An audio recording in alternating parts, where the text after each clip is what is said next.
अस्सलाम वालेकुम 8th class. बेटा आज का जो टॉपिक है वो हम मज़मून नवीसी करेंगे, मज़मून लिखेंगे।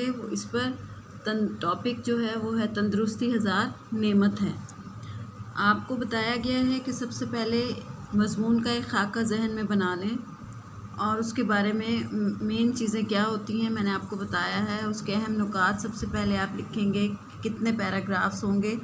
इस मज़मून के 4 पैराग्राफ्स हैं, जिसमें सबसे पहले आप तमहीद व आगाज़ लिखेंगे, यानी उसकी स्टार्टिंग कैसे है, उसमें आपने एक शेर ऐड करना होता है।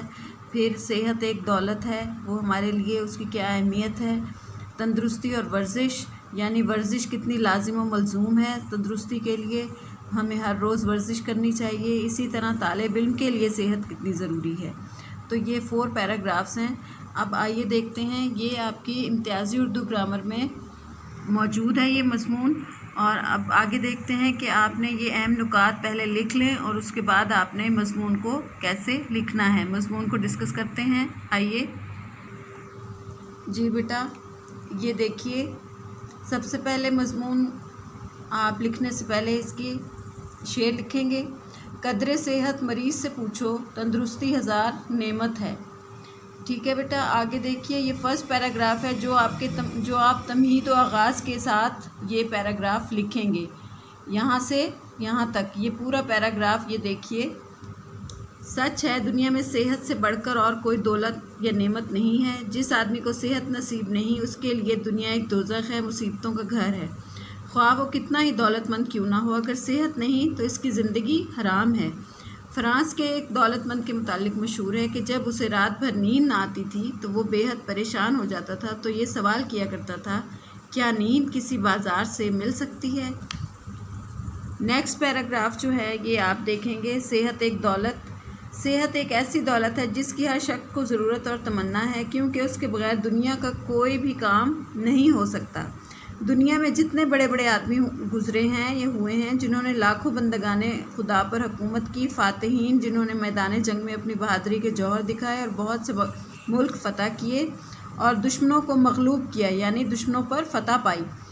क्या साइंसदान और फ़िलासफ़र जिन्होंने अलूम व फ़नून ईजाद किए, शोरा और अदीब जिन्होंने अपने कलम के ज़ोर से दुनिया के दिमाग रोशन किए, ये लोग हरगिज़ ऐसे काम अंजाम ना दे सकते थे अगर इनकी सेहत अच्छी ना होती।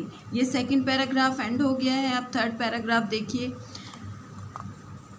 क्या करना चाहिए, यानी तंदुरुस्ती के लिए तंदुरुस्ती और वर्जिश है ये इसका अहम नुक्ता।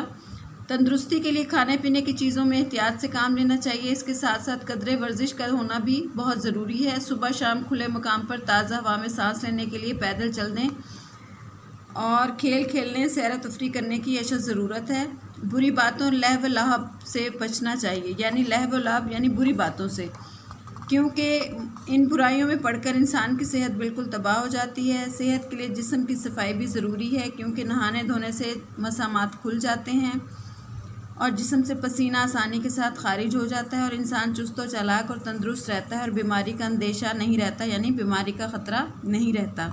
लास्ट पैराग्राफ है जिसमें आपने ये बताना है कि तलबा और सेहत कितनी अहम है।